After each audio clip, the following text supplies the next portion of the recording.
So when talking about a common heritage, in our Jewish literature, we are taught that there is such a thing as a common faith, a fundamental religion which all men are born into. And this is a basic faith which is obligated on all mankind.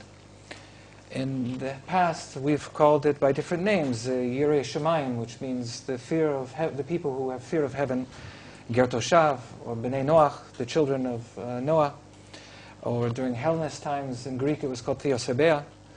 And according to the school of thought of Rabbi Ben-Moseg, this fundamental faith is also called by the name Islam. Some have suggested that this refers to the great number of non-Jewish believers who came to sacrifice the Qurban Shlamim in Jerusalem together with the Jews. Salamai, Muslimai, Muslimi. This could be a clear indication in our literature that Islam is an ancient religion dating back to the time of the Second Temple, or even earlier.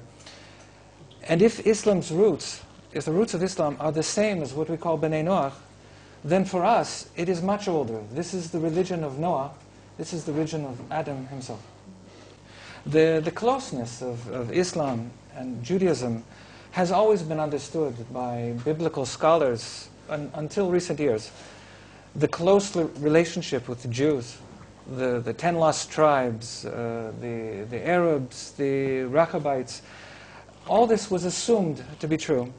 It was only with the advent of German revisionists like Wellhausen and Buchler and others that this began to change.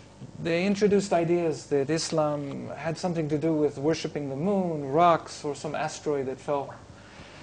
But devout Jews know that this is not true. It's a fact of Jewish law that we believe that Muslims are perfect monotheists. They worship the same God that we do.